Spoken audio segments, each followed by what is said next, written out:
हमने RS की अपनी एक एक्सरसाइज कर ली। अब दूसरी एक्सरसाइज पढ़ने से पहले कुछ चीजें हमें पढ़नी होंगी, जो कि क्या क्या है। सबसे पहला है हमारा एडजेसेंट एंगल क्या होता है, ठीक है। फिर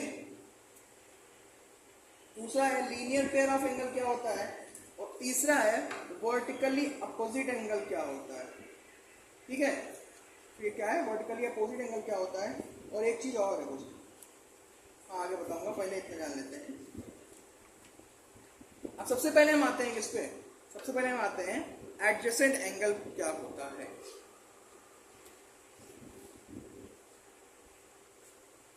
सबसे पहला क्या आता है हमारा एडजेसेंट एंगल।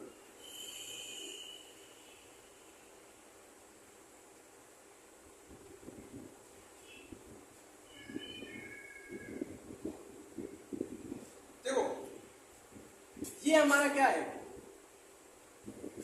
वर्टेक्स है, किनारा है, एक पॉइंट है,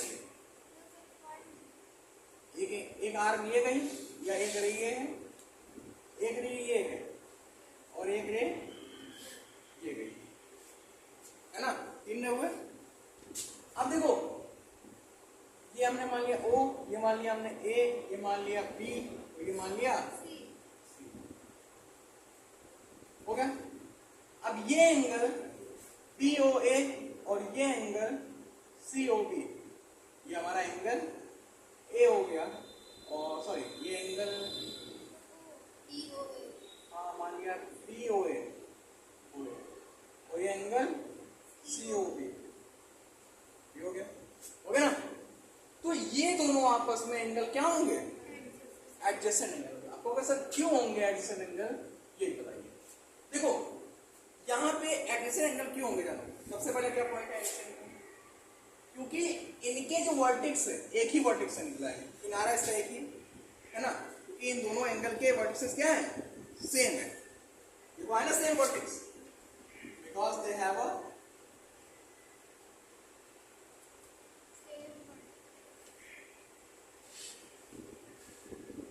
वर्टेक्स सेम है ना, सेम वर्टेक्स। आप देखो यस ठीक है सर, सेम वर्टेक्स है मान लिया। अब देखो अगर ये लाइन बंद कर दे तो केवल हमको ये एंगल मिलेगा, ये लाइन बंद कर दे तो हमें ये एंगल मिलेगा, लेकिन ये दोनों एंगल बंद किस वजह से, कौन कॉमन लाइन है इसमें, तो इनमें एक कॉमन लाइन भी होगी, इनमें एक कॉमन लाइन भी होगी, तो लिख देंगे they have a common are.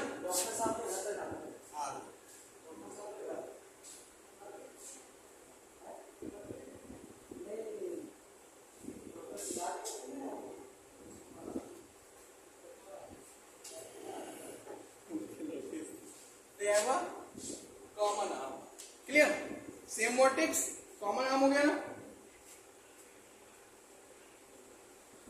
और एक चीज ध्यान दो, बता दिया कि उनका सेम वर्टेक्स हो सकता है और कॉमन आर्म हो सकता है, एडजेसेंट एंगल का ये पता करने का रूल है, ठीक है। तीसरा क्या है कि इन छोड़ दो, तीसरा रूल कोई जरूरत नहीं है, दो ही रूल है।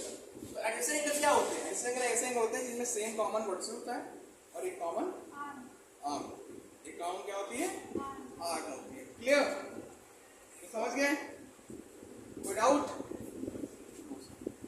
अब नेक्स्ट आता है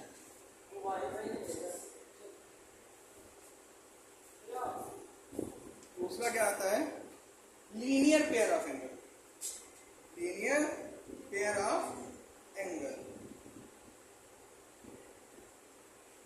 अब ये क्या है, गुड,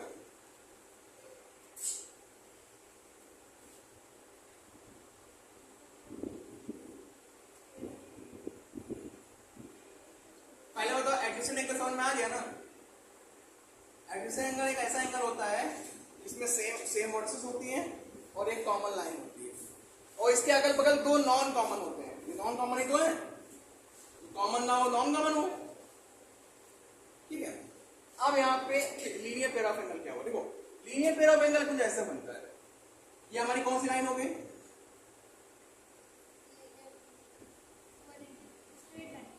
वेरी गुड, ये हमारी स्ट्रेट लाइन हो गई।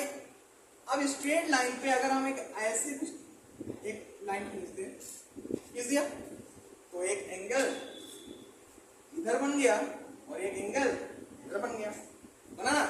अच्छा ये दोनों एंगल में तो एडजेसेंट एंगल होंगे, होंगे ना? क्यों? क्योंकि इनका वर्टिक्स भी सेम है ना, सेम। इनमें भी एक कॉमन पॉइंट लाइन है, आर्म है, और इनके भी जो नॉन कॉमन आर्म है कि नहीं है। तो मान लिया ये ए हो गया, ये ओ हो गया, ये बी हो गया, ये सी हो गया ना। अब ये अगर कोई कहते हैं कि लीनियर पेयर ऑफ एंगल होते क्या है, तो लीनियर पेयर ऑफ एंगल वो एंगल होते हैं, या द टू एडजेसेंट एंगल, ये भी एडजेसेंट है ना, द टू एडजेसेंट एंगल है ना, जिसमें whose non common arm are straight, non common arm are या in opposite direction, in opposite direction। समझ गए? समझ गया ना? तो लिख लो, इसमें क्या लिखोगे? Two adjacent angle are said to form a linear pair of angle।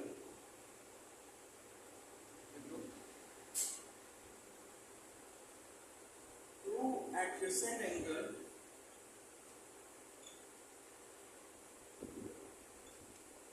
are said to be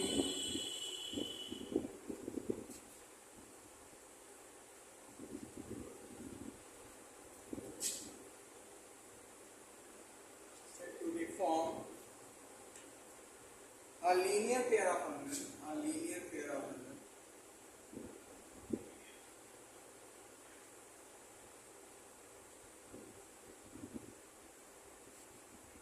whose, जिसके, या आप बोल सकते हो if, यानी their non common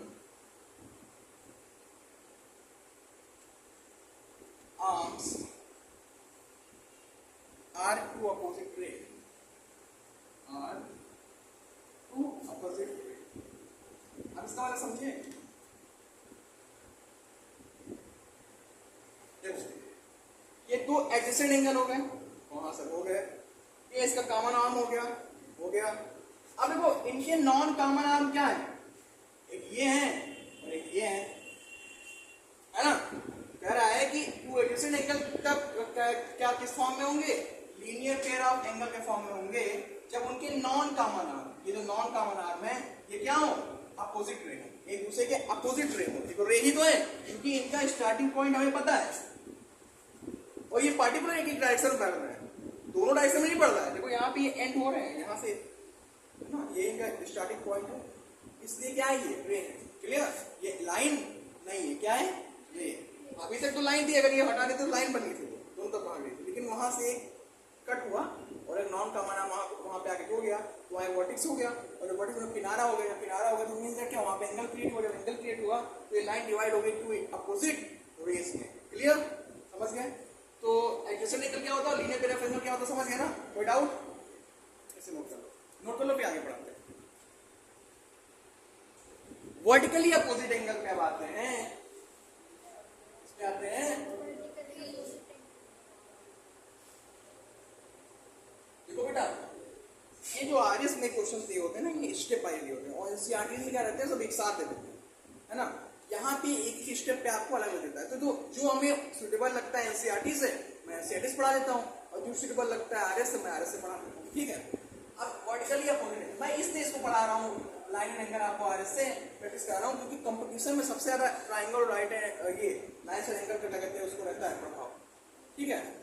तो वर्टिकली अपोजिट एंगल होता है, मान लिया एक लाइन ये थी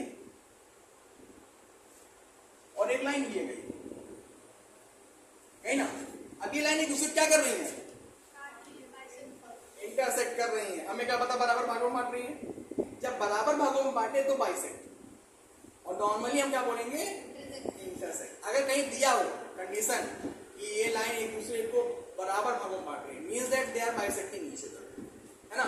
लेकिन यहाँ पे हमें थोड़ी पता बराबर भागों में बांट रही है कि कौन है भाई,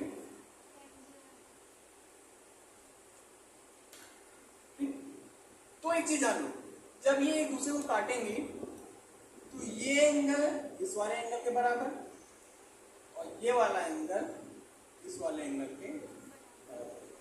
तो सर कैसे, क्योंकि ये मान लिया ये हमारा O पॉइंट हो गया, ये A, ये B, ये C, ये B हो गया, वो ना। अब ध्यान दो, तो यहाँ पे जो एंगल क्यों बराबर होंगे ये कंडीशन बता रहा, एंगल AOD और angle BOC equal to angle POC क्यों होंगे, क्योंकि वर्टिकली क्या है ये अपोजिट है। आपको वर्टिकली मतलब 90 डिग्री होता है।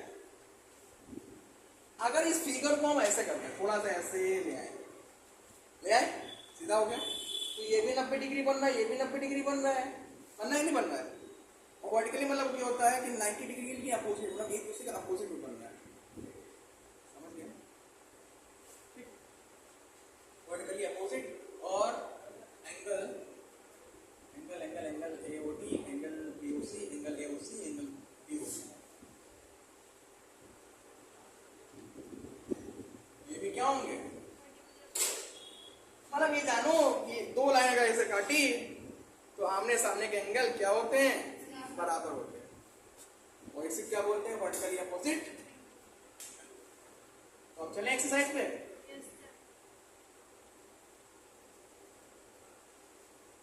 इसे नोट कर लो बच्चों। हाँ जी, एक्सरसाइज 7B पे आते हैं, जो कि पहला क्वेश्चन क्या है उसका।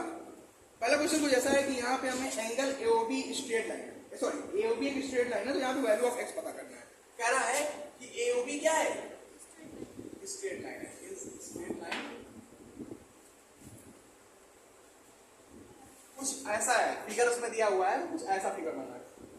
अभी बताया ना इसके बारे में, अभी तो बताया ना इसके बारे में, ठीक। AOB स्ट्रेट लाइन है, AOB, और ये क्या हो गया C। ये कितना एंगल के रखा है, अरे तो बेटा ये वाला x, ये वाला कितना है, ये x पता करना है, ये 62, ठीक। उससे आपको उल्टा बना, यहाँ उल्टा बना, ठीक है। अब देखो क्या कह रहा है कि when AOB is a straight line, तो स्ट्रेट लाइन में बनने वाला एंगल क्या होता है,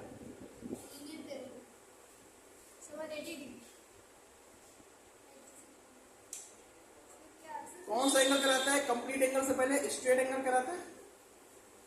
कौन कौन सा एंगल होता है, एक्यूट, ऑब्ट्यूज, स्ट्रेट एंगल, है ना। अब क्या लिखेंगे, क्या लिखेंगे, since AOB is a straight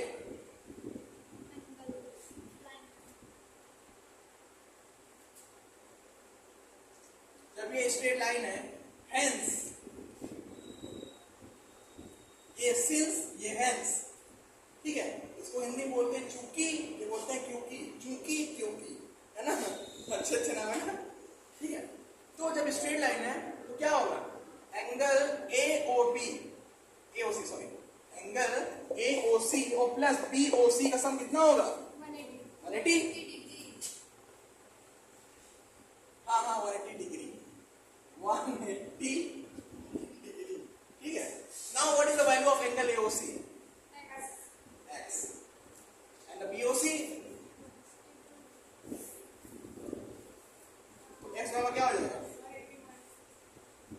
then what will we get, 118 as the value of x। समझ गए, क्यों समझ गए, because you know the basics, straight angle क्या होता है, कहाँ बनता है, और उसी के साथ हमारा लेक्चर भी क्या होता है, खत्म होता है। बाकी कल इस बारे और पढ़ाएंगे, फिलहाल आज के लिए ही इतना ही, ठीक है। धन्यवादम।